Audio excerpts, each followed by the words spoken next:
What I'd like to ask and get your perspective on, I'm from the other side of the country, so different world. Yeah, yeah, yeah. But can white people really own the Black Lives Matter movement? When you say own, what do you mean? Can they have full ownership, full partnership, full vested interest in it? I think that in any interest to support, um, one has to be very, very conscious about intention. Um, and I don't know if intention is always part of everything, but from the purely philosophical point of view, I can watch behavior come out of a place of intention, Mhm.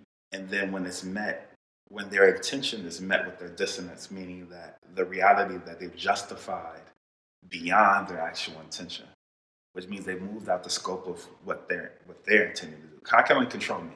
Yeah. So I can say I want to support, let's say, a Jewish cause. I want to support these Jewish people in Israel and Palestine, whatever the context might be. I'm a guest in their cause. I am entitled to nothing in their cause. My act of compassion has to come from a place of non-attachment in a way, meaning that I can't make it about me. So when I'm in that room, if I'm allowed in that room, when I'm in those discussions, if I'm allowed to be in those discussions, and I'm deliberate about that language, I'm owed nothing. Because if I'm genuinely here to support a people seeking liberation in any way, on no level is it about me. In particular, if I am a recipient of privileges that those people do not have. So, with that in mind, how much is too much? And what I'm asking in that question is really, I'm in it with you. You know, I'm a guest, as you mentioned, and I'm supporting the cause. I don't have, the attachment piece, but I want to be actively supporting your cause. I want to make a difference. And yet every time I misstep, your people criticize me. Your people tell me, sit down, take a seat. Your people um, harass me. Yeah, I've heard that language. How do I reconcile that? Yeah, so in particular, when I've had conversations with people who have an interest in allyship, why does any of those things bother you? Why are the critiques an issue? Because you have to recognize, I'd imagine at least at some level, if you're genuinely interested in support, you have to recognize that the group is only advocating to the extent they're advocating because they experience critiques out of the nature of not being the privileged. And the word you use, genuine, I think is the distinguishing factor. We worry about virtue signaling and all of that, but I think it's when the heat is on, when the pressure gets there, is when we can determine whether this is a genuine ally or an ally out of convenience. Right. And so I give no one passes. Mhm. As I stated in the, the other podcast, it's a position that I hold personally, which is you're accountable not to your intentions, but to your practices. I would certainly consider your intentions because that matters because you're a whole human. And on that level, you always have room. You are accountable, however, to your practices. And if in the face of challenging... Let me ask you a little bit on that. Yeah, certainly. The accountability to the practice, I'm with you 1000% on that. And I think intention is so critical. Indeed. And so, for example, we'll talk about Starbucks because that's been in the news lately. They're my beverage of choice in the morning. They treat me kindly when I come. I feel like family. They know my order, all of that, right? And they've been wearing Black Lives Matter on their aprons. So today I go and I'm like, hey, are you guys not supposed to be doing this? And they're like, we didn't know we weren't supposed to until we saw it on the news. And then, of course, they reversed course. And so I wonder if it's the practice that really mattered or the intention in that, or how do you view that? Yeah, so I would say that I'll say three things if you don't mind. One, I do not have the energy personally to determine every human's interaction. I'm not even invested in that. on a personal level, Mhm. I think that everyone has to figure out what role that they play. I believe in continuity and I believe in accountability. So if a company postures as being about something, but when you look into the fine print of that company, they have no interest in actually practicing that. Mhm. They are to be held to the fire. The only reason to reverse course is because you recognize the course that you were on was not proper. Should they be given a pass, or maybe not a pass, but should they be Right. So allowed the opportunity to correct? So this leads to point number 2, Mhm. which is to not confuse symptoms embodied by individuals as the institution at whole. Because in a way, we're all symptomatic. If I grew up in a community, and I've met plenty of people across the spectrum of diversity that could exist, and I'm grateful for that. International, domestic. You could easily grow up in a pocket of anything in any context. Mhm. I've known people who grew up in the UP in Michigan, for instance. Man, there was no people of color really around them. So any context for prejudice is coming out a bit differently. I can recognize this differently than someone who grew up in inner city Los Angeles. When I say inner city, the actual city itself, Okay. not the county. Los Angeles City. I didn't even know there was a difference, so thank you. Oh yeah, you got Los Angeles City and LA County. Okay. Which consists of Gardena, Burbank, Compton, et cetera, et cetera, et cetera. Gotcha. Yeah, so it's a wider spectrum. Mhm. I can recognize that someone could grow up in LA City proper and someone who grows up outside of LA City proper and perhaps within their context are in bubbles. Mhm. Someone who's in LA City proper, let me not confuse, if you grew up in Westwood, in a particular bubble of Westwood, you might not have ever experienced people of color except when it was convenient to service. Right. In my neighborhood, it was all Black and Latinx. So I didn't have, in my community initially, a great deal of white people, Asian people that I experienced growing up. So I grew up in a bubble of sorts. I went to a magnet school, so I had the privilege to be around a whole great deal of spectrums. Mhm. My boy Christopher Hickman and I talked about that today. It's just like, man, we just have this privilege of being exposed to so much that's not common for most people. And so I don't get upset as someone who doesn't have an experience because I don't presuppose that my experience, I don't have the kind of ego that says my experience is supposed to be theirs. What I do say, however, is their behavior still has consequences. And if they proclaim, as many people do, to believe in something, then they're accountable to their practices, not their belief in and of itself. To me, that seems far too convenient. To just say, well, I believe in something. Someone could easily say, I believe. This happened to my wife the other day. I believe in Jesus Christ, but the entire conversation is about judgment. But you yourself are not Jesus. So how can you even begin to posture in a position of judgment? Yeah. Especially when Jesus and Jesus himself, from a biblical Judeo-Christian perspective, never postured to judge.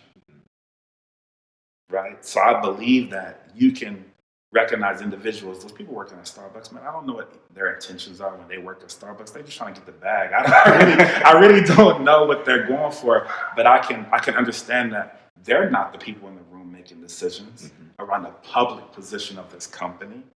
And if somebody wants to hold the company to the fire, I'm fine with that. And I can understand that and still offer compassion to those who might lose their jobs in the wake of that, because that's challenging. And I feel for those people because I know what it's like to not be employed. I know what it's like to have genuine interest in just providing and not being able to. And simultaneously, scaling it from the top down to bottom up, I can look at the individual and say, but if there's a way for me to push you to think differently in your day-to-day practices with people, I want to, because we've also seen that there have been instances where Starbucks employees have not practiced well in terms of compassion. Yeah. And so they're not mutually exclusive. And a lot of the conversation tends to be mutually exclusive because it's just convenient for us to say, I need to know what box you're in and just put you there. And what I seek to try to get people to understand is the nuance is the harder part to navigate, and that is what we need to dare to be. I call that the intersection. Yeah. It's so fascinating just listening to you process these things. And For me, there are so many different issues that are, as you mentioned, symptoms of a bigger issue. And so, what do we focus on? Where do we start?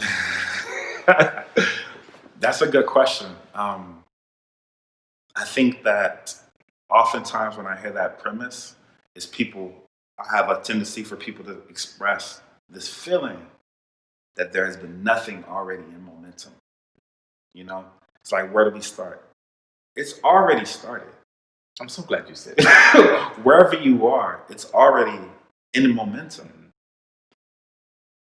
Enter from where you are. You can't stand from any other position than where you're sitting.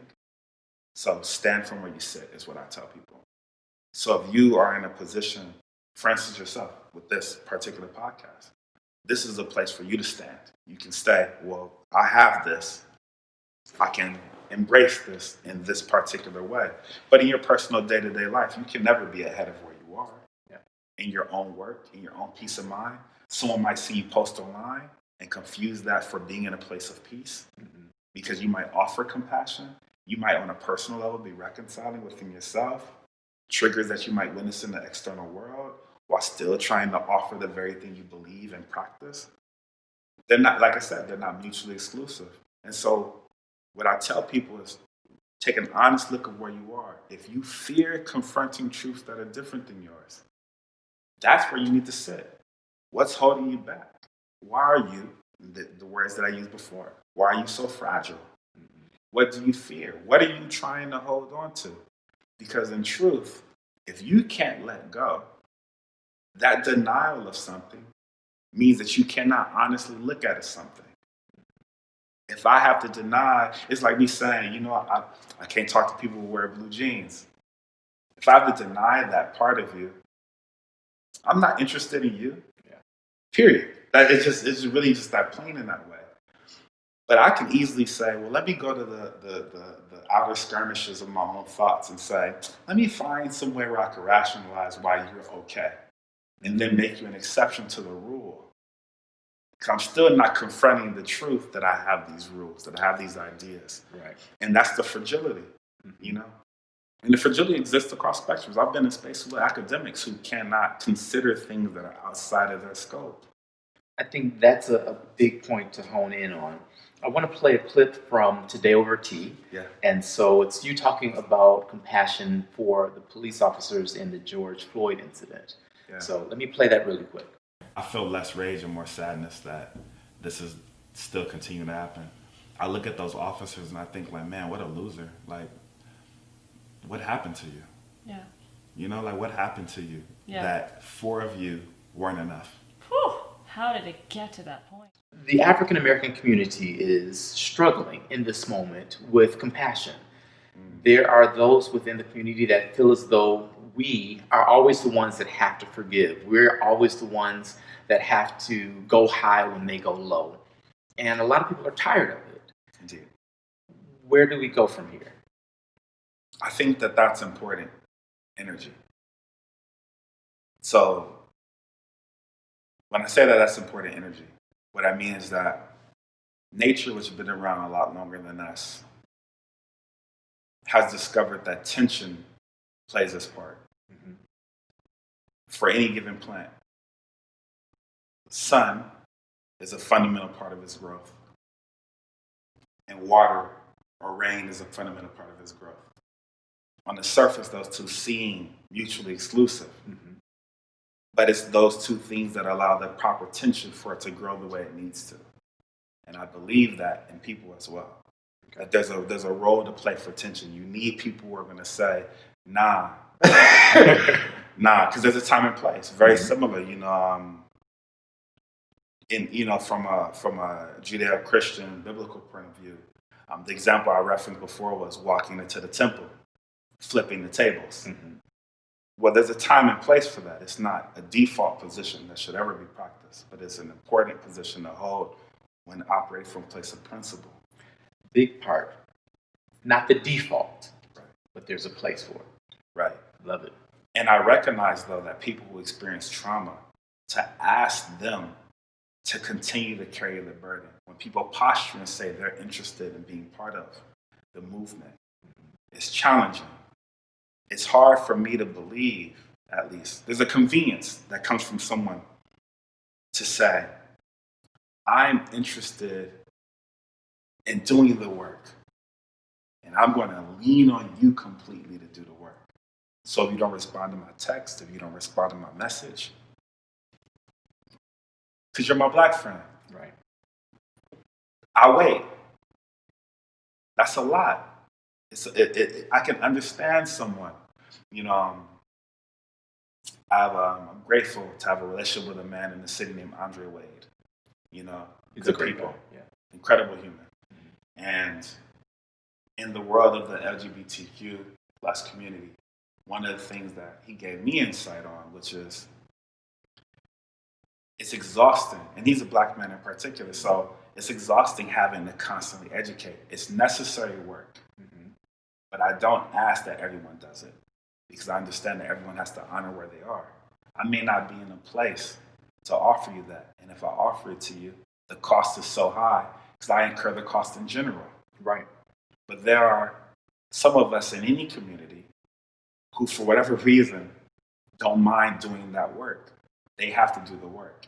But it cuts both ways. The accountability cannot be exclusively nor predominantly on those who are the recipients of the bad end of systems. To me, that can't be an act of compassion when in light of those who have the opportunity to educate themselves to do that work. So how do people who are tired, who are traumatized, who want to perhaps see change, Right. but aren't in a space emotionally or mentally, financially to really participate in that change, what are some things that they can do to perhaps gird up their loins, for lack of a better term? That's a great, I like You know, what can they do to be able to enter into those places? Yeah, first honor that truth. Look, you can't. It's hard to ask people to look at truth and not confront our own. It's actually easier to ask people to honor ours than it is to honor our own. So I can practice love with a stranger in a way that's easier than me practicing unconditional love with my mother. It's just easier. So let me not act as if the work still isn't being done, but for me to show up for my mom, if I can learn to practice that most intimate truth, that hardest, most challenging truth that isn't loud, it's not sexy, nothing public about it. That work, for me, that's where I start. I always start where I'm at. If I'm tired and I don't feel like actually communicating aloud, I don't. If I need to lean into writing, I lean. If I need to lean into dancing, I dance. There's just no, and unapologetic, because it's a revolutionary act to practice self-love unconditionally.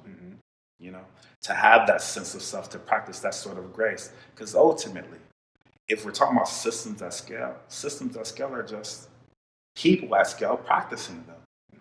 So what is the greater revolutionary act on a personal level than to recognize where I'm at in the practice of liberation there?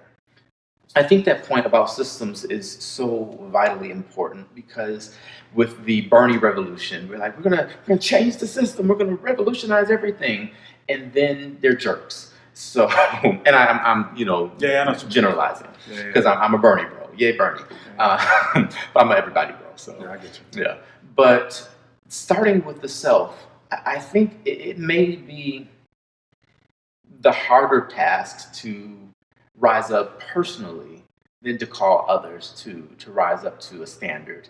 And I think perhaps because we know our own story, we're able to perhaps excuse our missteps or our shortcomings in a way that we don't necessarily do for others. So going back to those officers, what was in their heart in that moment? What was going through their mind, or what wasn't, is the question I've been asking.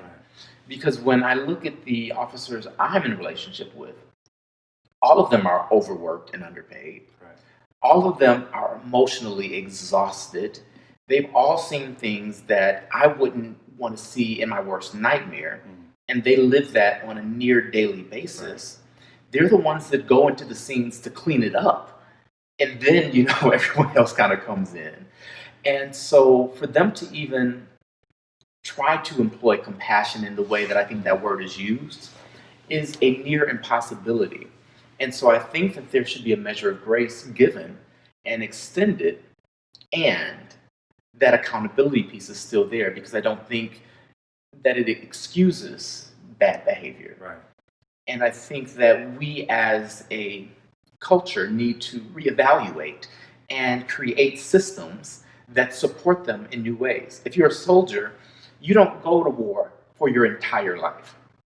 But if you're an officer, then you're on the streets or whatever for a good portion. I mean, you can get promoted and change duties, but generally, you're on the beat for years on end. Right.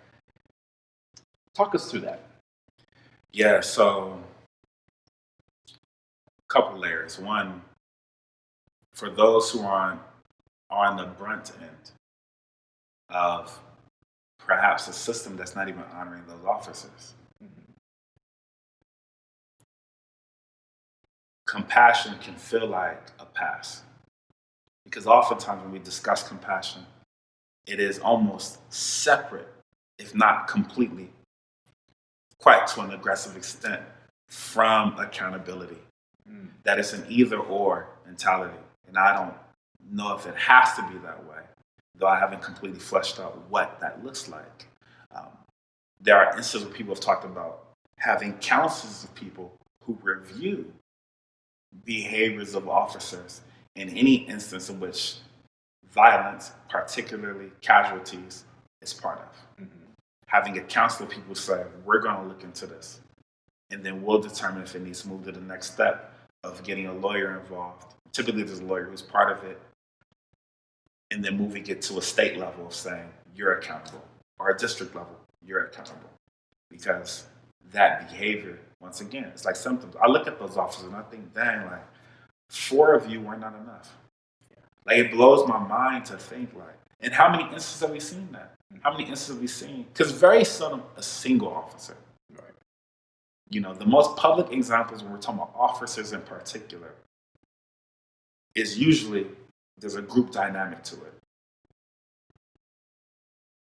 Why are you not amongst your trained selves immersed in understanding that other people are not trained in this? That's the big thing, is how is it that officers who are trained to handle intense situations expect more from the general population than they give? But see, this is why the accountability is there. Because they're in a lot of those instances where we're witnessing is an ask of obedience, not respect. Respect is a practice that requires both people to recognize one another. You're an officer, I'm a civilian. You got a job to do. I have a place to play, but I'm not obedient to you. I am not your liege. I am not your servant. I am not here for that dynamic.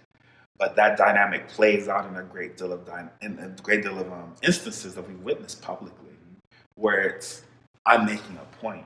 Well, that ain't got nothing to do with the actual job. But in fairness, talking about the military, those soldiers who go to war, are their needs met? In a lot of instances, we say no. Right. You know, there's statistics that say every day a soldier commits suicide. Yeah. If that is indeed the case, what is happening to these soldiers?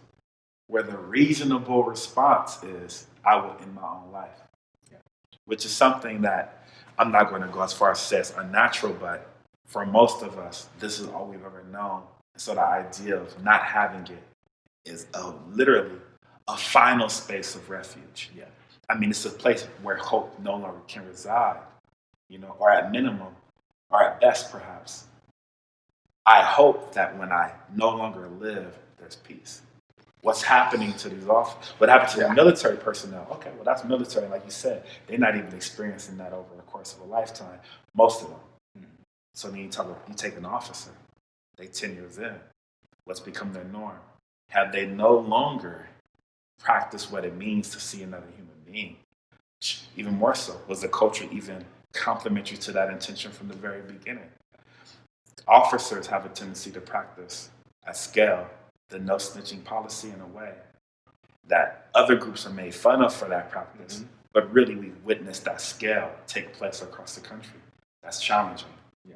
And it's hard to go to a group of people who are receiving that to then say, give them room. Because it can feel as if they've always had the room. Why is it that when I'm asking to be seen, the response is they need room? That's a challenging position to fill. I really feel for that. Like, it's heavy. Yeah. It's heavy.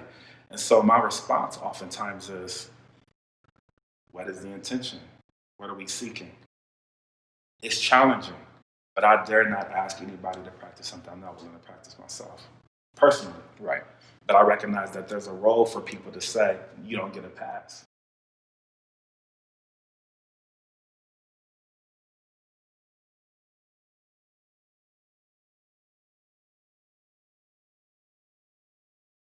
I grew up in a Christian family. Okay. My family has about 8 churches. Yeah.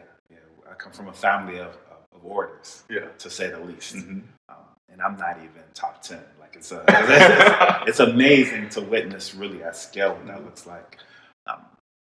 I've had the privilege to have studied and read the Bible 4 or 5 times now, completely. I've had the privilege of reading a number of Buddhist texts, reading Hindu doctrines, reading the Vedas, Tao Te Ching, Confucianism, reading the Torah, reading the Quran.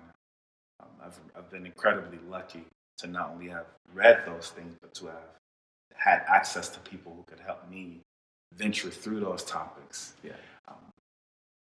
Even going back to undergrad, a good friend of mine, Sherman Coleman, he is a pastor himself, and kudos to him for letting me be his friend. I'm incredibly critical. I believe that historical context matters. I believe that language matters, and therefore older versions of something are important in terms of understanding newer contexts for language. Mm-hmm. When people say an age, for instance, in the Bible, when the word age is used, older versions would have been eon. Eon is a specific number of years. That's a context that I believe is important, regardless of what the outcomes are from it, just for my own peace of mind.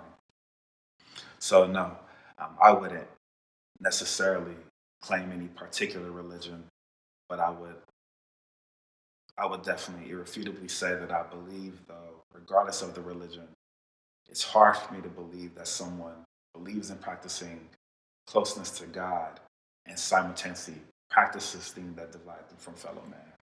Okay, that's another podcast. It's just hard for me to imagine that. So going back to the question around, like, how do we, that compassion for these officers and the symptoms that we can witness in them, we have to ask, what are the results of the culture of that particular space? I grew up in a gang neighborhood, grew up in gang neighborhoods. Those are good people, overwhelmingly. Yeah. Period. There's no qualifiers around it. People who looked out for me, people who saved me. And simultaneously, a lot of those older heads, a lot of those OGs will sit and say, when they live long enough to reflect long enough, can say, the cost was high. And in some instances, it's, I want different, meaning away from the gang life. In some instances, it's continue the gang life, but just do it better. Nipsey Hussle is an example of that. You know, when we talk about somebody who said the gang isn't actually the issue, what we do with it. Because Crips, the original meaning of the Crips was community revolutionaries in progress. Really? Yeah. And the guy who wrote the Constitution for the Crips, which is crazy to think, but they had a Constitution. His references were not arbitrary. You know, they were invited to, if I remember correctly, the mayor of Los Angeles' home as an organization because they're recognized as being an organization. But circumstances for anybody can shift intentions to a place of practices that are not necessarily in the original alignment. Yeah. It takes work to look at that, honestly. When we look at policing in this country in the way that we know it, we have to ask, where does it come from? What have been those practices? Are they still common practices today? And the reason why I emphasize the practice part is because if you can't look at that honestly, it's really hard for me to look at you and say, I'm going to give you the space to only be looked at for your intention. Because what you're doing is you're skirting accountability. My mom is a parent. She was a single mom, raised my sister and I was a twin. I was supposed to be two males. Mm-hmm. So we were twins to make it. She was going to raise two black boys in the city of Los Angeles, South Central Los Angeles. As far as stereotypes go, the neighborhood was very similar, very in alignment. I could say, as many of us can look at our parents and say, I know that any parent is always doing their best and will measure themselves to their previous parent and have clear indicators for why they're better. But it doesn't change the fact that there are consequences and there's healing that I might need to do regardless of my mom's practice. Yeah. Right? I use my mom as an example. My mom gave me ample room, but there are plenty of parents who have had consequences on their kids and then ask their kids to only consider their intentions because they're measuring it to what their parents were. Mm-hmm. But the kid is saying, but I'm still healing. And I don't even know how to heal, but you asking me to give you a pass? I don't even have the space within myself to have the pass. I'm still learning how to give myself grace. And so when I say that people have to play their role, and I hope this isn't convoluted, but when I say that people have to play their role, what I mean is that there are people who they are purely going to say, you are accountable for the results. Mm-hmm. I don't care at all about your intentions. Yeah. That's important. Because those are people who hold people to the fire when they're looking for that comfort and room. And if you're part of a privileged group, whatever form of power and privilege that comes in, you already have the room. So you do not have the place, I would say, to ask for it. Because that ask is an ask of compassion. And I would say if you're already in the position to recognize that you're there, practice the compassion at length. That's not easy. Mm-hmm. I can't emphasize how non-easy this work is, But if you're an officer, you have the training, you have the weapons, you have the law, and you have the precedents that's been set by the law, by the training, by the practices, by the culture. Why are you the person asking when you're already equipped with so much? Asking other people to say, give me room. It's like you already have it. Yeah. And on a personal level, I can look at that and go, but I don't mind practicing that room. Mm-hmm. But it's never at the cost of the accountability. I want you to know that's a lie. Yeah, I'm conscious of that. I'm trying to be very clear and plain. Yeah. But it is a lot, though. You stated it in a way that's accessible, but it's such a big concept that, we could spend all day talking about that. I do want to transition, though, to something that's related, which is history, and how that affects how we see what's happening in our present. So I'll be as simple and spark-noty as possible. Okay. I'll say the following. One, when you find yourself saying no to something before you truly understand something, ask yourself why. When you find yourself saying no to something after a brief bit of research, or what you may call research, which could be passively receiving information, could you just scroll down whatever people you happen to follow already? Ask yourself, is it possible that I could be wrong?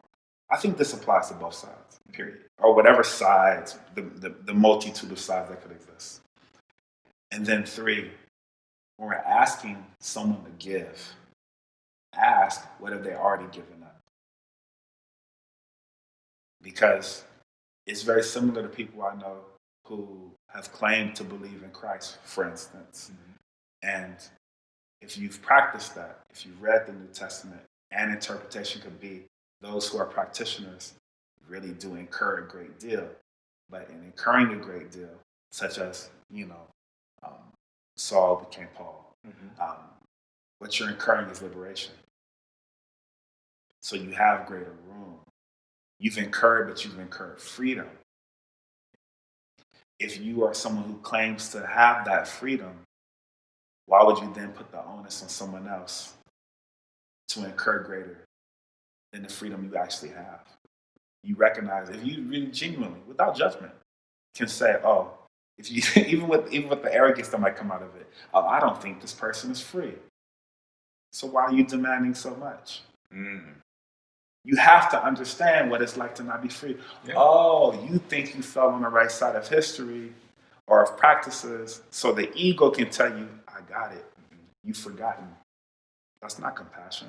That's ego and that's judgment. That's challenging.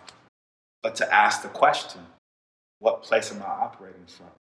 But once again, though, if you haven't done the work to study yourself, to ask people around you, who am I? Because our own ideas of who we are not to be determined by other people, but can be given context. You know, like you said, like when you and you haven't gone that line of thought. Please, I hope you haven't forgotten the question. But like the historical point of view, there's things that I've gone back to my mom, my aunties, my uncles when I was a kid, and I asked them, how was I? And they gave me context to understand. I'm like, oh, this ain't new. A lot of these tendencies, like I said, my auntie Shirley the other day said, when you was a kid, you would sit with me for 30 minutes and just ask questions. I was like that as a kid. So I can recognize, oh, this isn't a new practice. And they had the wherewithal to give me the freedom to venture into places that might not arrive to where they agreed with. But they gave me the space to venture. For me, that was liberating. For others, it's haunting. Yeah. You know? And so I think people have to ask themselves those difficult questions. What is your intention? What is the space you're operating from? You know, why are you doing the things that you're doing? Have you done the work to even figure that out? Well, don't posture in front of me and act like you really are revolutionary in your practices, that you're deserving of being, that I'm supposed to view as being gracious, when you know personally you don't practice grace within yourself, or even more so. And I can't determine that for another person, so I don't bother. But the courage it takes to admit that within ourselves is revolutionary at scale.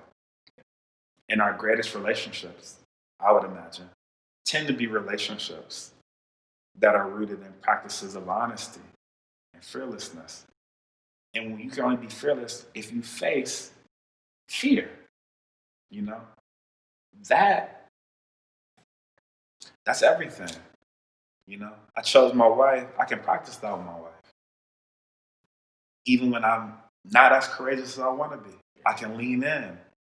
But that practice allows me to then go to my mom and practice that. That allows me to practice, you know, to be in this conversation and practice that, not the other way around. I think that space of honesty is really where I hope to see us as a nation get to, because I don't think we're there yet.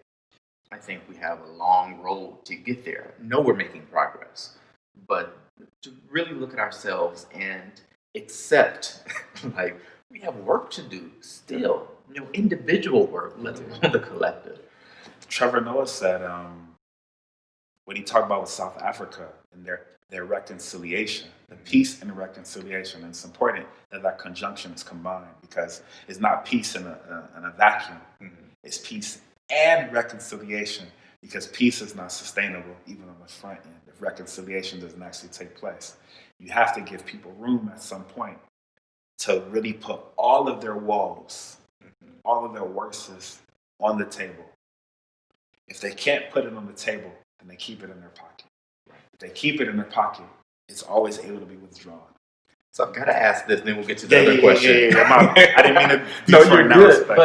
But with the PC police that we have now, the cancel culture, the unforgiveness that people just hold on to, any mistake a company makes, a person makes, they can't change course. Like Starbucks, I got a lot of flack today because they're like, well, they just did it because they were losing money.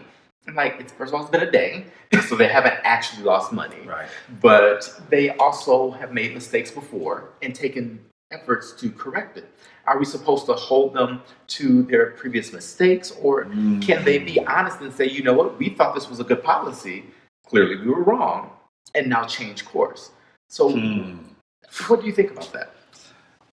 I think we're in the first time that conversation is even able to be held at scale, because it's the first time where everyone virtually, regardless of scale, has a platform. And so what we're witnessing is, for the first time, we can look at not the resume of Starbucks, but the credit score of Starbucks, meaning the history in its entirety, and say, what have been the practices? The challenge is, though, if the response is always, well, cancel them, do we then miss an opportunity, even from a company perspective, to have the conversation? I think that it's fitting. I think Jay-Z described it well with this New York Times interview with Donald Sterling, the owner of the Clippers. When you just fire him, he pays a couple fines or whatever. I'm not quite sure he was for sure removed from his position.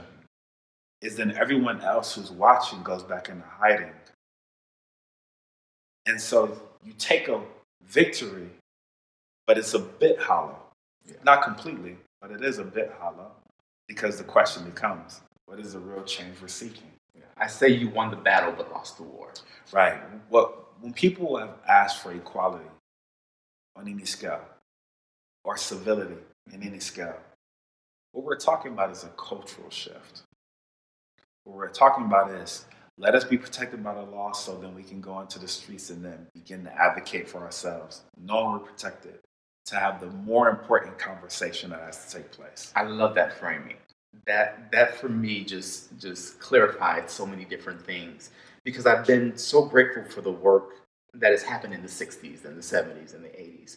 And when I hear people say, we haven't made any progress, it's the same, I'm like, no, this is completely different now. Similar threads, but this is new. This is new territory.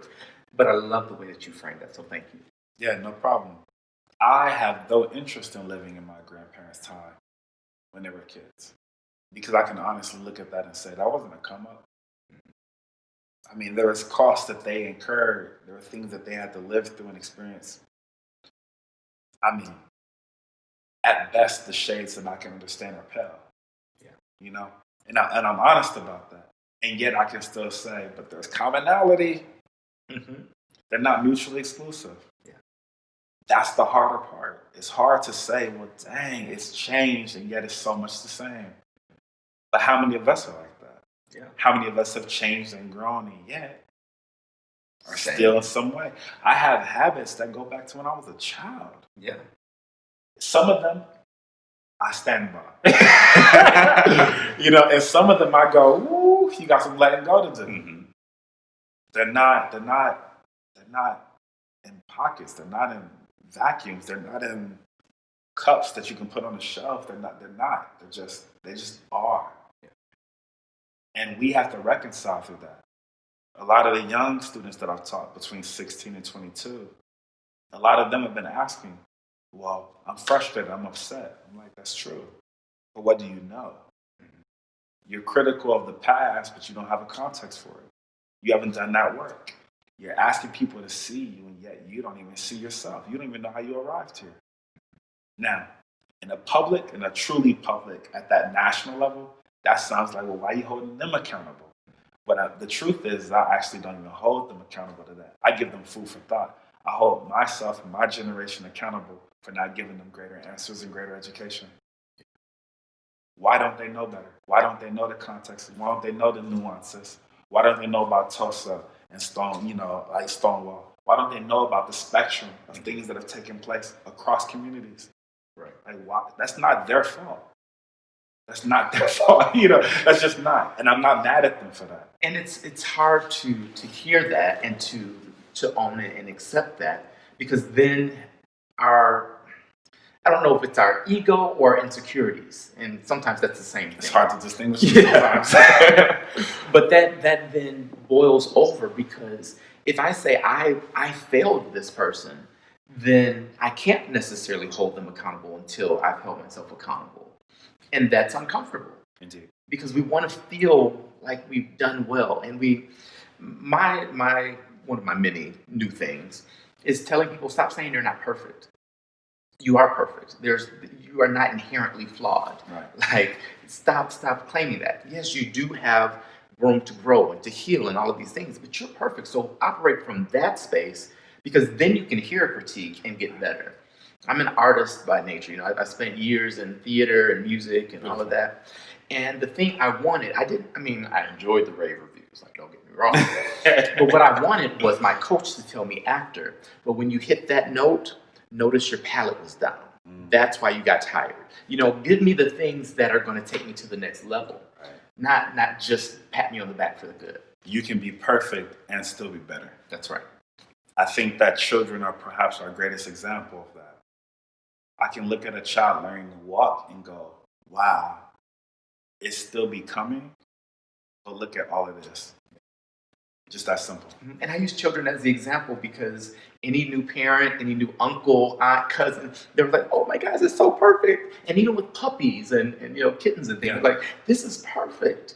And they're pooping and biting you and, throwing up on you. You take the diaper off, they pee. Like, all of these things that are gross, but yet we have unconditional love for them.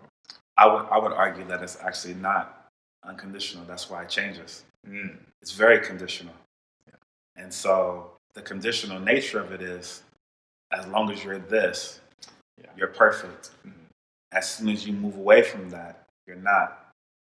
It sounds absurd to look at a baby trying to learn how to walk and seeing it fall and going, that's a flaw. When we understand that's the nature of it becoming. Right. Learning how to walk, that's a required process. More so than just an inconvenient one. It's a required and necessary one. Learn your body, little baby. Go through your process. I ain't even mad at you. Look at you. If anything, look at you. I see you. Look at you. The perseverance. Sometimes they fall, they cry. Sometimes they fall, they laugh, they giggle. Sometimes they fall and it's just nothing. They just look around like, was that really it? I try. I don't know what's going through their head, but we give them the room. And then there's a point where we start to stop giving ourselves that room. We start to believe in the stories we've told ourselves that we're supposed to have it figured out. That's trash. No one's had it figured out. So can we extend that same grace to the officers that murdered George Floyd? Man, I extend the grace to everybody. I'm not mad at anyone. Honestly, on a personal level, I'm not mad at anybody because everyone's operating from where they're operating. I extend the grace to the officers, and they still are accountable. They murdered a man. I mean, it's for y'all. It's just hard for me to think that he, handcuffed on the floor, face down, is more responsible than the officer who practiced it. And yet, I simultaneously can say, okay, that's the truth. That's not cool. What happened to you? How did you go from being a small child one day to becoming someone who says, I can passively watch that? Forget the officers kneeling. Yeah. I can watch that. I can be confronted by bystanders nothing changed. With a level of coolness. Whatever that is a problem. What happened to you? You didn't see this man as a whole human? Criminal or not, if that's what we're going to say constitutes someone not being given grace, this country has a much harder conversation with itself in its inception. If they're going to talk about criminality and grace. So we're going to extend grace. Let's keep it 100 through and through. In that scenario in particular, man, that's a whole, he got a family the whole nine, but everyone involved is in that dynamic. But I'm not going to offer that. I'll offer that grace. And I simultaneously say, but my energy is going to be directed towards the masses of small kids, the masses of Black kids who have a father who looks like that, who have a mother who looks like Breonna Taylor. I'm looking at them and I'm going, dang, what scarring are you experiencing growing up where Black deaths are not merely normal, but they're both viral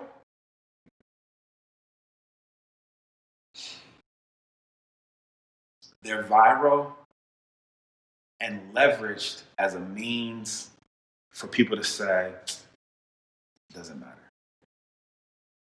Like how, like, you grown.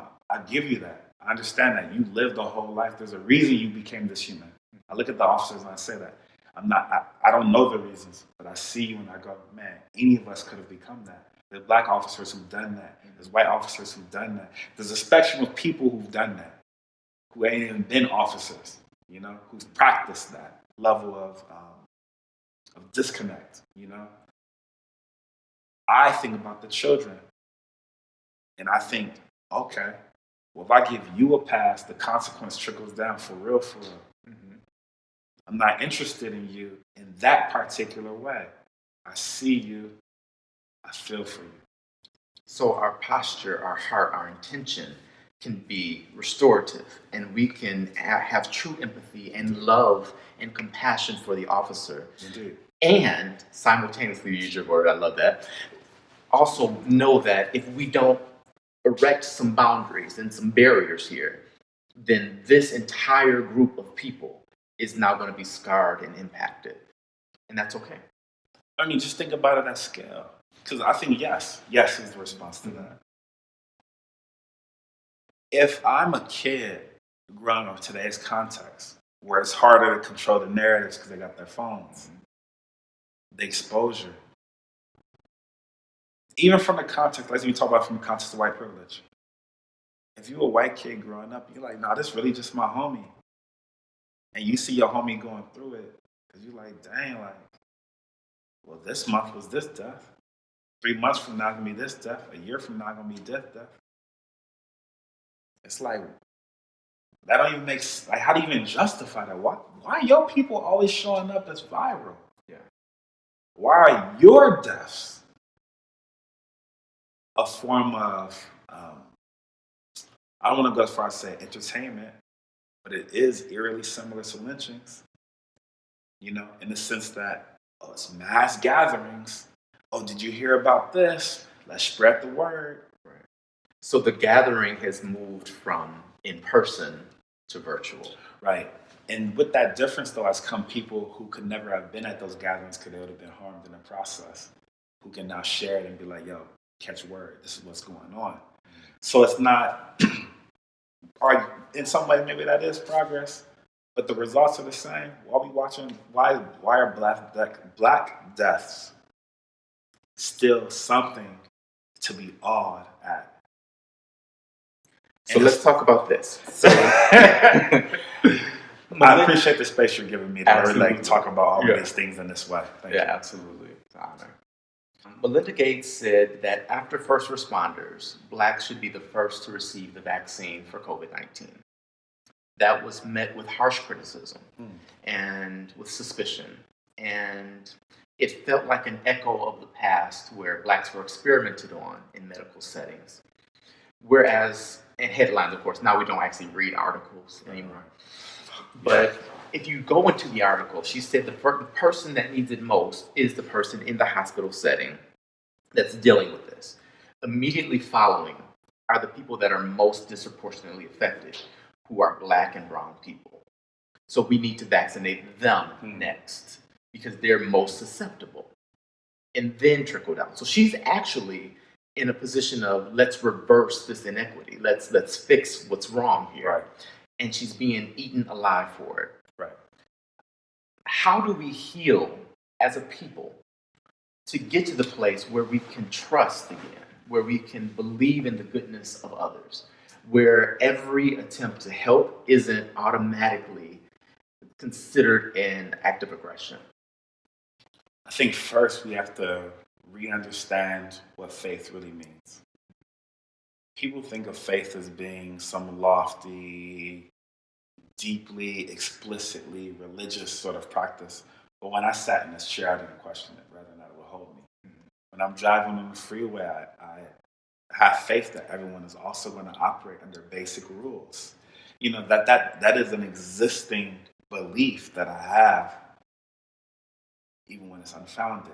I mean, that's faith at its finest, you know, in a way. That even if I don't understand why all the time, I can't compute it to figure out exactly to justify to another human. I recognize, oh, I have it. Yeah. When we're skeptical, Are we operating from fear? I have no issue with skepticism. Skepticism is warranted.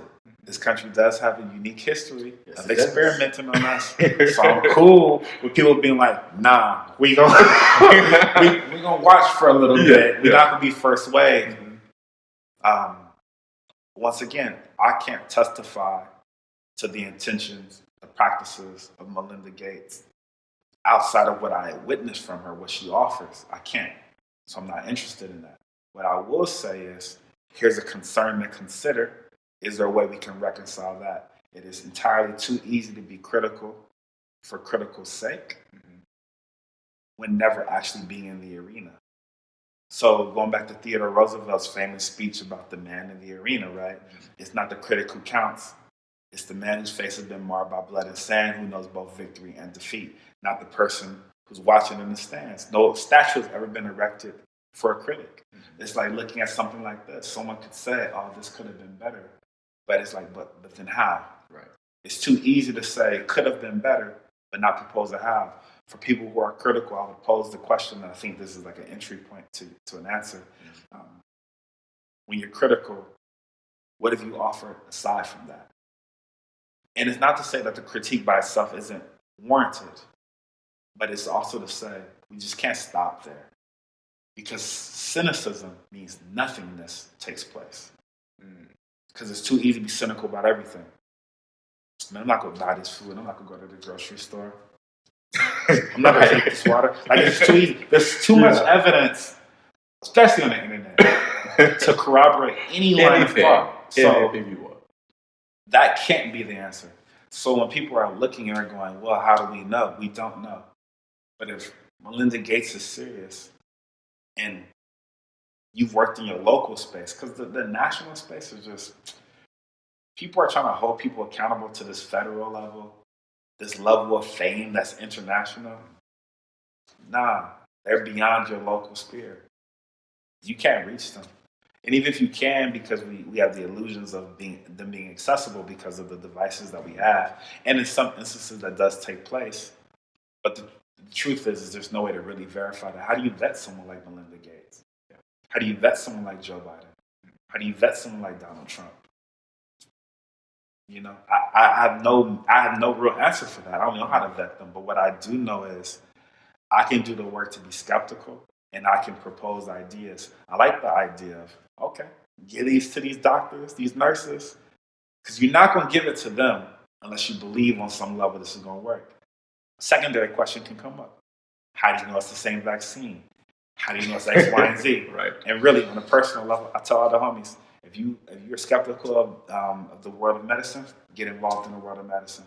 I love that. You know, that's it. That's exactly it. If you think there's a problem there, then get in there and do something. Right. Or raise a generation to go ahead and get involved in it. Yeah. I mean, but it's easier to be mad. It's easier to be cynical. It's easier to be critical than to actually think, what does this actually look like in practice? How do we skirt this? Look, my great-grandmother acquired a great deal of wealth. In her passing, the family... Well, let me hold $20. Well, that's what I'm saying. The family, her passing, the family lost a lot of that. Okay. What happened? There was a lack of passing of information that took place. Yeah. I understand there are systems that did not help at all in that process. And I recognize there was a ball that was dropped on our end. Once again, those are not mutually exclusive things. I'm fine with the fact that there can be nuance and messiness. On the spectrum of shades between black and white, there's far more gray than anything else. Most of us exist in that, no different in nature. The desert is an extreme climate. Why is it considered extreme? Because most temperatures ain't that. Most climates are not that. The Arctic, extreme cold. Right. Those are extremes, and those exist, and I recognize that. But we know that most on the bell curve, if things exist within a bell curve. So let's not get caught up, because if you lose this middle, things become more extreme, and that's what we're witnessing. We're witnessing things losing the middle, the nuance. man, if Melinda Gates is doing that, okay. Well, if you believe there are people that you believe in, because Melinda Gates might be not meant to be the person you believe in. I don't know Melinda Gates. I might trust Beyonce more than I trust Melinda Gates. Let's just on a superficial level. So what I'll do is I'm gonna go holler at Beyonce in whatever way I can and get all my people who I know to holler at Beyonce and be like, yo, look into this for us because we trust you. And then trust whoever she sends to go check Melinda Gates to be legitimate. What you just described is representative government, really. Indeed, yeah. We're in a representative republic, so let's not. But that's what makes this time so interesting. This is so new to everyone in existence right now. We discuss the social media norms and these weird, like paradoxes of, oh, it's new and it's old, right? Like these youngins, they're in a different world, but we like use the exact same tools that those young people were critiquing using and act as if we're not subjugated to the same consequences that they're experiencing. It's a weird quandary of a paradox to be with that. With that being said, I think if I don't feel like I'm in a position to do something, I then go to people who I believe in. If I don't believe in them, and that's where I land, I'm going to do the work to become someone I can believe in. So it's not a giving up. I'm sorry. I would become someone I believe. Indeed. I just love yeah, for sure. Yeah. Because it goes back to the medicine thing. If you're skeptical about the medicine world, get in that world. Or get people to, or maybe before that, encourage other people to get into that world. Or if you already know people in that world, holler at them, talk with them, figure it out, hold them accountable. You know? If you don't get access to them, do the work to get access to someone else. If none of that is enough, get into that world yourself. Because ultimately, what's the intention? If you really need to know about this medicine world, if you can trust it, the answer can't be, well, I'm just not going to be involved completely. That is an answer. And if you're not involved, then also don't be upset when you're not in the know. Right. You know, I live in the city of Henderson. They have a city council. Those people are more in the loop than I am about Goodman because they be in spaces where Goodman, Mayor Goodman actually resides. Yeah. Okay, but I might have access to people who actually have access to her, who have a more personal relationship to her. So I may not need to go through the people from the city council to get access to understanding her thought process because I trust these spaces and sources of people. And I trust that what you tell me is the truth. What happens when that trust is compromised? You leverage the systems that are in place to hold people accountable, or you do the work to get into the position yourself, which is another way of leveraging systems to hold people accountable. We're gonna get you out. Or you accept that there are truths that exist in the world, no different than the hot summer Vegas, and you adjust accordingly, without any demands for the sun to not shine the way it does in this Vegas rally. Because it's a waste of time and it's futile to be upset at the sun for shining the way it does when we live in the desert. You got to figure out what level you're going to engage on. And look, none of this, once again, none of this is convenient, none of this is easy, none of this is perhaps so much fitting where it is fair. But that's not the point. It's not the point. It's not fair. Actually, a woman I know named Tanya, who works at Truro University, Black woman, PhD, swagged out, incredible. And she does a lot of restorative justice work. And I need to know her. Oh, yeah, certainly. And she talks about how there's, I want to say, a West African community that when they see each other, the translation for what they greet to one another is, how are the children?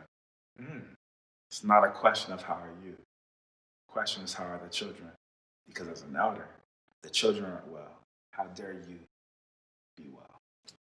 Right? It's so beautiful and poetic in a way, and yet it's so like, yeah. And so if I find myself dissatisfied by the status quo of the institutions or individuals that I'm witnessing, I can only then begin to advocate on behalf of the children And the best way to advocate on behalf of the children is not just to stand there and talk for them, but find ways for them to be built up enough to talk for themselves, to prepare them to navigate differently. And that goes back to the idea. If I haven't proposed to them solutions, how can I be mad at their behavior? They're only going to operate under what they know to be an option. They've been taught that protest and protesting is the default way of creating change. We went through school. What other alternative were people really taught? Right. To advocate for change. Mm-hmm. Okay. So then why would I look at them with any reasonable expectation and go, why are you out here protesting for change? That's a waste of time. What else did I show them? I provided no alternatives to them, nothing reasonable. I didn't sit down at length, sacrifice time and energy that could have been towards something else, towards saying, we're going to sit down every week or every month and we're going to learn. I didn't. I mean, as an educator, yeah, I did personally. Right, yeah. But that's a privilege that I had being an educator. Mm-hmm. At scale, man, most people just trying to feed their families. Make sure their partners ain't too mad at them. that's Make sure their kids aren't serial killers. That's really that's what most people really are at. And once again, and I hope it doesn't. Actually, I don't care what it sounds like. To me, it's not a cop out because I see whole humans, and yet you held accountable. My conversation with Christine's held accountable. She got work that she needs to do. That conversation was clear. There's a lot of things that she just wasn't aware of. Mm-hmm. I mean, Christine is good people. Yeah. But it doesn't always mean, though, that she doesn't operate from a place of naivete, that there's not consequences from her own frame of reference. Mm-hmm. Those things are mutually exclusive. I'm naive to things.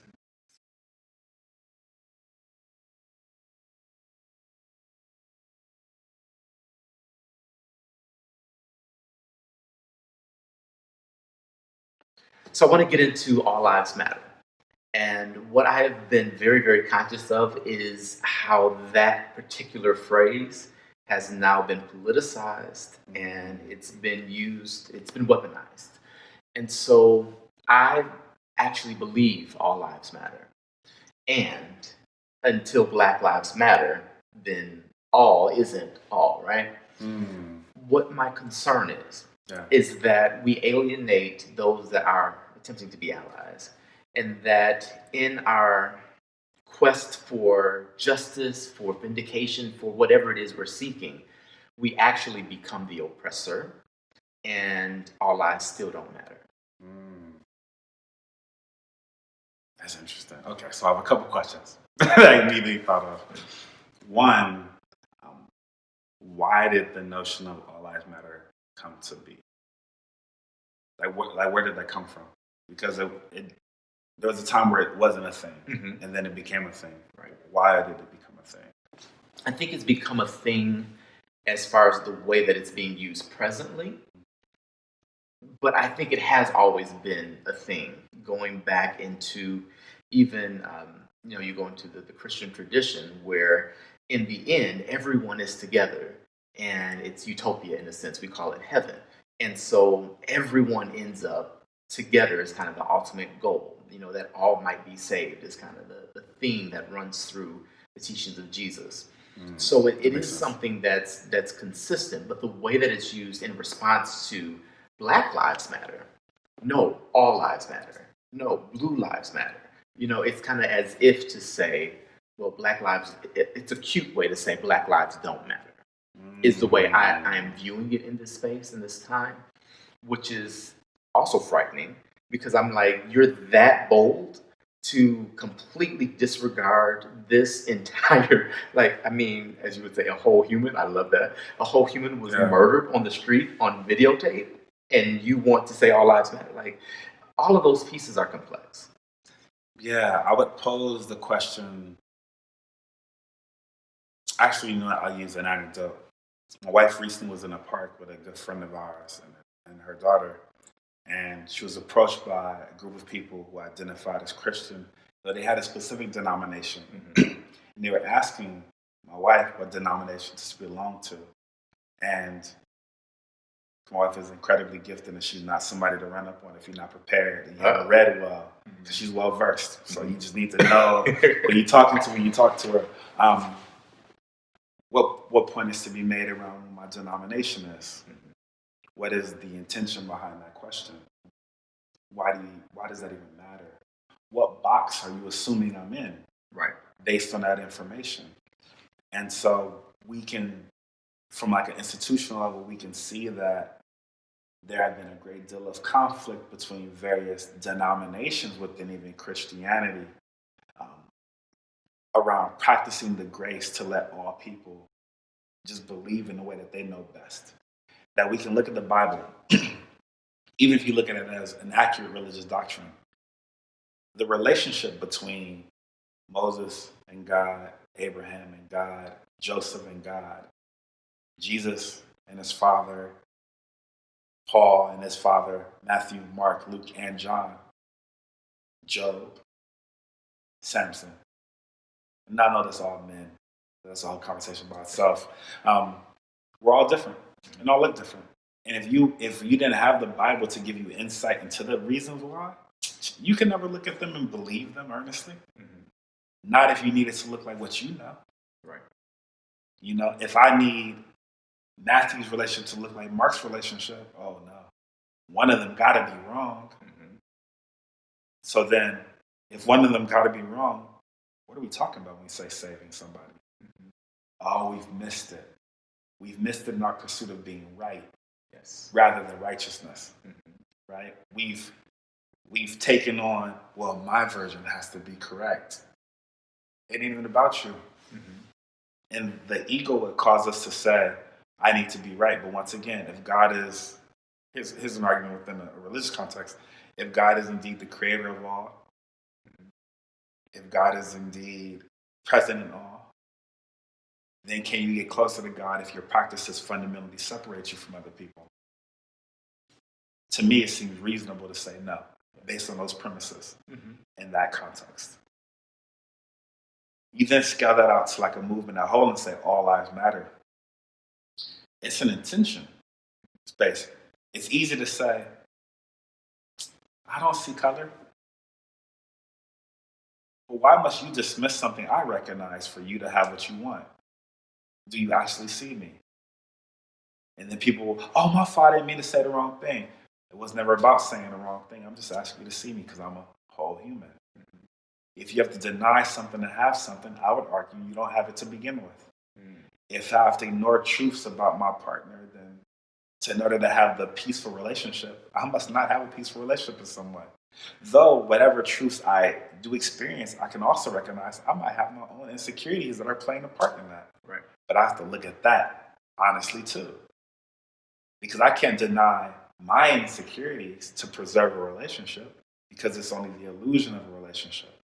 And that's what I think people are most afraid of, is that illusion coming down. And that's the fragility. That's the like that's the fragile part of it all is I'm so invested in what I've known. And anybody who's been on the receiving end of systems that do not serve them, understand you don't get the privilege to want that comfort. Out of the nature of not being part of that group, whatever that group is, you have to be conscious of that group, of that dynamic, just to navigate the spaces, just to be safe in those spaces. You might even have to go as far as to cut off your arm just to make sure someone else has the hug that they need so you can continue to walk through those spaces. I want to stick with the all lives matter kind of theme, Yeah. but ask it this way. Our system is completely based in competition. That's the root of our system. I like that premise. That's interesting. And particularly among men. So men are the people, the humans, and women are how we get more men. It's kind of how I view the overall system, and this is global. That's interesting. Yeah. How do we get to a place where women are also included in all lives? And is it possible, in your view, within a generation or two, for us to change the system from a competition orientation to a collaboration orientation? I don't know if it's within a system or two, within a generation or two, only because our technology, which we've confused for advancement of us as humans, um, the technology exceeds what we actually are as humans, biologically. And so comparison is Biologically or psychologically? it's hard to distinguish them sometimes, and I think that's probably more like the reason why it's hard to distinguish them is because we know that comparison, for instance, has fundamentally played in a part of somebody's ability to find ways to be recognized so they can get what they need, right? That if I recognize that that group gets more food and therefore they're stronger and I need to survive on a physical level, I might need to get more food. That like that, no different than we can see baby birds or baby lions or whatever it is, like they fight to be seen, they fight to get what they need. We can see it on like a biological level. As just a practice. Plants that can't get enough sunlight die. Like things like that. Simultaneously, there's also, I guess it's simultaneously, there's also like the psychological part where it's like, well, are we being taught into these frames of thinking? And so that's what I mean when I say that the technology has advanced our actual practices, because we confuse the access to technology and information as being people who practice taking in information critically. No, we don't. And we're not. We're still wired for short-term thinking. You know, things that are in the distance, such as global warming. It's abstract. That's why people struggle with it. It's not immediate enough. But when I'm walking at night and I hear a noise in a bush that I ain't used to hearing, I'm hyper aware of that moment, and it's everything. I'm not thinking about anything beyond that moment. So is this something that... Well, go ahead. So when I say, around women being part of the conversation, when we say all lives matter, which has been a direct response to the Black Lives Matter movement, as you testified, or as you mentioned, almost as a way of dismissing the Black Lives Matter part. If we're going to talk about bringing in, from a male point of view, women to be part of the conversation, it's not about them having to give up that part to be part. That has to be fully recognized.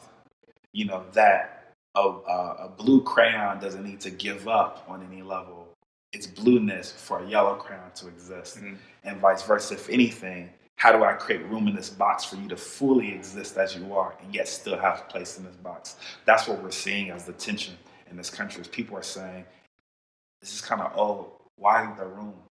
Why are we recognizing this whole humanness, this humanity? But if I benefit from the status quo of denying somebody something, then I may continue to be invested in the denial of it because it serves me. And people, going back to what we talked about throughout this conversation, how do you go back to yourself and say, like, man, that's not cool? And this may sound odd. I think that the public accountability is dope in a way, even though it's new and it's terribly not fleshed out, and it might even be damaging in some ways. But the way that people are saying, like, that really wasn't cool and you thought you was going to get a pass, publicly is new. We've never seen so many people being held to the fire, but people are also confusing the numbers for being the majority. Too many people could say that this conversation is problematic. But like the 330 million people in this country, so I'm kind of not caught up. Like I really don't care in a way. But I can also say, okay. But the 2 million are that sound in the bush we pay attention to. Indeed, and that's what I mean when I say, like, this is all challenging. I mean, there's so much newness we're experiencing. No one's really navigated through these waters at this scale in this way. I mean, how do we, even amongst the third wave, the third generation, third wave feminism that we've seen in the last decade, women of color are, for the first time, actually being given space to actually be heard as women and women of color, because there's a recognition now, those two are not 100% synonymous. Right. When you're a woman of color, it is a little different. You feel me? When you are a homosexual white male with for money, it is a little different than if you're a homosexual black male, even if you having money, if you navigate in some of the same cities you might even be in. That's a nuance that has to be recognized. And so it's like, well, how do you include? By wholeheartedly recognizing that, not by conveniently cutting off the parts that allow you to preserve your comfort, because that person's already had to give it up there just to navigate. I hope that actually is an answer. It's not a full answer, but it's a great way to discuss it. Yeah, because I think it's going to take generations for real, because Alvin Toffler said the illiterate of the 21st century would not be those who cannot read and write, but rather those who cannot learn, unlearn, and relearn. When we're talking about a generation, let's just talk about the youngins today. They move differently than previous generations. I mean, it's wild to watch them, the way they're upset. To watch us, because I'm one of them. How old are you? If you don't mind me asking. We don't know numbers, though. Okay, for sure. Yeah, so I'm 30, right? So for me, I think about my students who are like 16. I think about my students who are like 18, 20, 22. I identify as 16. Okay, perfect. Yeah. So when I think about them and like the way that they've known the world, if you're 16, you're talking about being born in 2004. You see what I mean? Like these kids, they're like, that's not only is that post 9/11, that's a few years after 9/11. That when Facebook became a thing, because remember, Facebook was exclusive to college campuses. Yeah. By 2010, they start opening up across the nation, right? They opened up completely. 2010, those kids are 6. They're kids. Yeah. They're like, Okay, maybe I don't identify as 16. They're kids. And then I go, what have they known the world to be? It's different, Their exposure is different. I played outside, they be playing here. They play with kids all over the world and never leave their room. It's just different. It's just different. And so I'm not mad at that, but I'm understanding that there are consequences that none of us has ever really figured out because we're watching it in real time. And we're all experiencing it together. And so when we talk about the solutions, this is like a new dynamic. When we talk about change, that we're watching leverage. But I always go back down to, in this process, what are the practices? Because if we don't have reliable sources that can give us guidance on the practices, we might mess around and continue to push towards the fringes. And then when we push towards the fringes, it's no longer about us being in this together on any level. It becomes about me being right and you being wrong. And that's where we are as a nation right now. And I think it's becoming more clear that that's where we are. I don't think we've ever truly been the United States. And we could talk about how, states are really more like nations and like it's been flimsier than it's been sort of portrayed. Exactly, for sure. But again, sticking with the all lives theme, I really believe it's important for us to recognize our interdependence. And that's a bar. Yes. And in a lot of spaces, that's seen as erasure. Why? Because because we haven't been given the space to be black men in higher education. We have to fit that mold. And so in order for us to even connect, we have to present in a certain way and code switch and all of these different things. Right. And thankfully that is shifting and changing and because of bold people like yourself. But what I'm seeing happen is there's that fear that if I am myself, I will no longer be included. And I have this almost subconscious recognition that I do need you, but the you that I need is the you that I've envisioned and imagined, not necessarily the you that you are. So that's what I mean by it.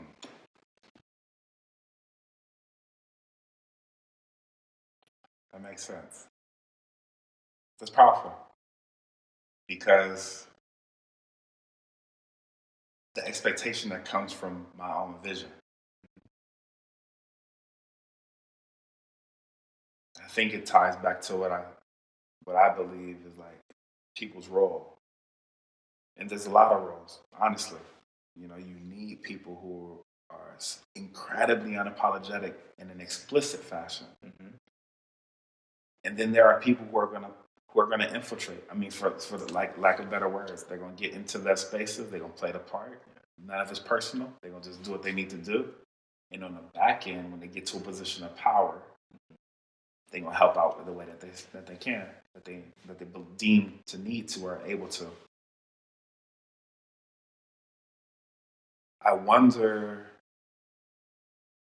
about how much healing has to take place.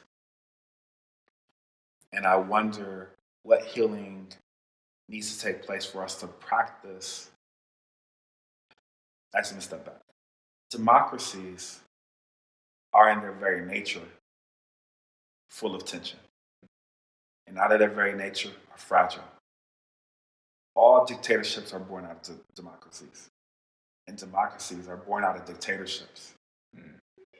And so, like when we think about like a dictatorship, it is the absence of collective thought. Yeah. My democracy is collective thought.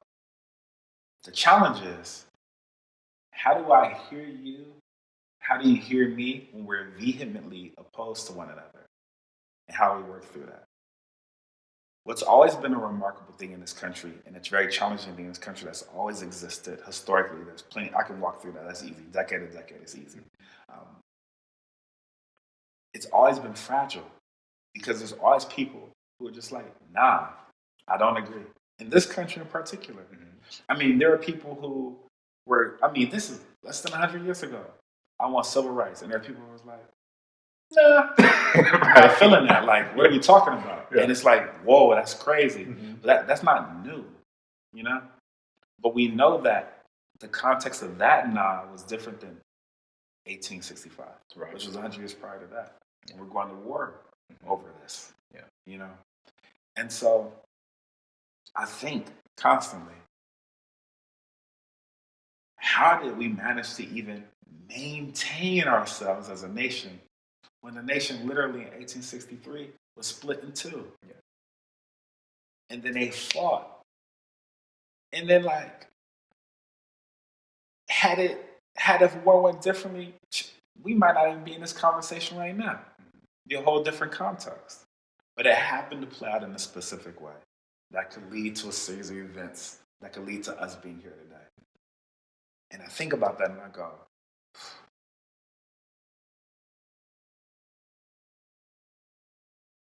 this country's always struggled to figure out its own identity. And they've postured conveniently narratives that serve. The idea that the Irish are always equal, trash. That was not a truth at a point. The idea that Jewish people are inclusively and exclusively white is not a legitimate argument. That was historical experience in this country that would say otherwise, regardless of people's views on the Jewish community as a whole. You could go through all of these communities that people might deem to be white and go, oh, snaps, they all took a turn in taking losses. Now, we know that there are other groups who took losses as well. I'm not here to compare tragedies, but we know that took losses at scale in a way that perhaps those communities didn't take scale. They were ushered into whiteness when it was convenient. And so when we talk about how do we move forward and bring in new groups, I, as just someone who believes in history and understanding it, I think it does take understanding some of those older practices so you can not repeat them. So you can understand like, okay, well, we really want to be inclusive. What does that mean? Once again, going back to the original part of the conversation, if I say I'm an ally, if I walk into a room full of women and I say, I'm an ally for you, I'm not there to demand anything. I'm there to support, period. I can be critical, I can ask questions, I can push back. But if I'm there as an ally, those practices don't stop me from the support part. Right. I still support. I'm not there to make it about me. Well, I need a seat at the table because I believe, don't even matter. Same for you. Yeah. So if I'm here to serve and support you, it can't be about me. It just cannot, unless that group decides to. But that's always been the challenge. So I believe in people within their own groups working that stuff out. You know, I have a very deep appreciation for like Jehovah's Witnesses in terms of their reading. coming to my house when I was a kid and knocking on those doors. Yeah. But I had incredible conversations with some Jehovah's Witnesses, and I've always admired the work that they do to understand the Bible. And I could, some of them allowed me to really pose questions, and they go back and come back with answers, and I was like, oh, snaps, okay, well, let me go back and read. Right. And so suddenly, it moves from a place of, in this particular exchange, it moves from a place of, I need you to agree with me to let me understand you. Mm-hmm. And from that place, love can be practiced. From that place, understanding can be practiced. And from that place, grace can be practiced. Compassion is effortless. Because you see me and I see you without. So even when they was running arguments, why don't you believe in Christ in this way? It's like, well, he would have been the homie, but he would have been the homie, but he maybe not in this particular line of thought. I don't conclude with. Well, why? Yeah. Huh. Okay. Well, I'm gonna show up to your church next week and we're gonna talk about it. And then I show up to the church space, and rather than them being like, he trying to make it about him, I go in there understanding that this is their space. Right. So I go there to listen. I go there to learn. And then I pull them to the side and I say, when you come back by the house, I would love to have the conversation, unless you want me to come back here and have the conversation, because I don't mind anything being public. Mm-hmm. I'll stand by everything that I do, the way I live. Come back by the house. Later, I end up going back to the church. This young man has questions he would like to ask. So then but once again, they let me be critical in their space. That's not about me. Yeah. I'm a guest, and so I need to honor that. And it's the same thing I'll say today. People who were saying, I want to advocate for these causes, whatever it might be, 2-3 generations from now. Well, that work 2-3 generations from now really does begin today. Mm-hmm. Our grandparents, great-grandparents did work that allowed us to be in a situation we're in today, rather than not to get credit for it. So I have to ask myself and really grapple with, what work can I honestly do today, considering who I am and where I am? Well, that's actually my last question. What's next? Where do we go from here? Yeah, so I think we're watching a multitude of things taking place, which makes me really excited. I want to really express that zeal because we're watching accountability. Mm-hmm. I like non-accountability. It's weird. But we're watching people. What do you mean by the non-accountability? Non-accountability because posturing is hard to hold accountable. It's, there's a lot of people coming out that the previous 3, 4, 5, 7, 10 go-arounds had nothing to say about any of the stuff going on. And suddenly, there's a convenience to suddenly being so public. Is it a convenience or is it an awakening? It's hard for me to know. I appreciate that. It could be an awakening, it could be a convenience, it could be any of the things. Mm-hmm. I'm not sure. So I can only watch to see. I can only, as my friend Martine says, keep the same energy. I can only watch to see if the energy is the same. Right. Yeah. Because there is something convenient about riding a wave. And I'm not. But see, this is what I mean when I say it's so cool, because whether or not people are riding a wave don't change the fact that changes are happening because of it. Yeah. Conversations are happening that hadn't been happening before. But there's an entire side of this country that feel like, whoa, it's an affront to myself. Mm-hmm. And they're not having people who have the ability. They may not have the people who can sit down with them and say, well, let's walk through it. I understand that you might have these incredibly prejudiced views, but let's really talk about it. You really do need people like that if the intention is to heal, peace, and reconciliation. And what I wonder right now is if that is actually the intention. I think the intention seems to be more of, well, they're not on the right side of history, so they can go. And then that makes a lot of people who don't even agree with this side of history hide in plain sight. And that's far more frightening to me, more insidious, more ominous than somebody who openly is like, that's dumb. Why are they rioting? I could talk to that person, but the person who acts like, old girl in the Central Park, she said, I voted for Hillary, as if that was a pass for her treatment. Yeah. Because she thought, I'd imagine, I don't know her, so I'm going to frame it based on what I watched. She thought that in that apology, well, I voted for Hillary, give me a pass. No. But what does that say? How many other people operate like that? There's a lot of people who operate like that. So what's the true intention? And I'm always game for somebody who openly ain't messing with me. I'm cool with that. I can talk to that person because I know their position is clear. I can just ask questions. If they're not trying to have the conversation, I know where they stand. But the person who postures and hides, it's hard for me to have the conversation because they're so interested in preserving an idea of themselves that the real work to be done. I mean, in church communities, we've witnessed this. Pastors who have postured rather than practiced. Right. And it's like, well, if you were struggling, why didn't you just say you were struggling? Because they would lose their position and all of that. Because they don't want their congregation to view them as being less than the idea they created for themselves. Right. So what's the real intention? And so that's what I'll say. I think what's next is a lot of reconciliation. And I hope that there's enough leaders who step up or who do the quiet work, or enough people who do the quiet work for the practices that actually allow peace to be the result of reconciliation to exist. Because if not, it's not sustainable. And if it's not sustainable, we're about to revert to the same thing, and it's probably going to be worse. And the reason why I say it's probably going to be worse is because there's going to be far more people who hid and got into more places of positions who thought that they were advocating on behalf of, and they weren't interested in that. And that troubles me more so than anything. That is a deep concern for me. And that's why I talk about posturing the way that I do.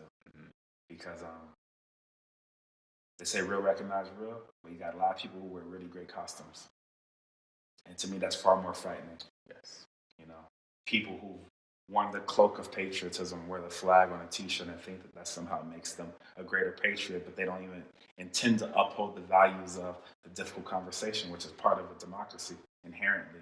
Or people who will wear a cross but have no intentions in the grace that's necessary to pardon a human who didn't do their best, who didn't do what you thought was their best, but it honestly was their best because it's all they were. No one can be ahead of where they are. It's a hard thing for me to. Those people frighten me more because those are people who can really capture hearts and then have no accountability. And in a family of people, of pastors and preachers, we've talked about that at scale. Because in my family, well, you about to get evicted. Talk about that with your people. Just that simple. Because why are you posturing? Yeah. You gonna lead by example or not? You want to leverage Jesus when it's convenient. You cherry picking. But you're not about that life. And I'm not mad at you for that, but just own up to it. Because ultimately, it's easier to judge than to practice. So rather than judge, practice. And hold yourself to that fire, so to speak. Well, we can leave it there. Thank you. Yeah, I appreciate it. Thank you. Thank you for the questions. Thank you for the perspectives. You gave me a lot of food for thought. I haven't really put into words a lot of these things that scale, aside from some smaller conversations. So I definitely want to express gratitude in that respect. And yeah, man, maybe just be courageous enough to just sit down, figure it out, to ask, to inquire. Because we really are. I think about it like a family. It's like we're in this boat together. Paddling in different directions sends us nowhere. Being mad and fighting and punching holes in each other's side of the boat gets us nowhere. And ultimately, it's the children who we gotta watch. So I really think about that all the time. How are the children?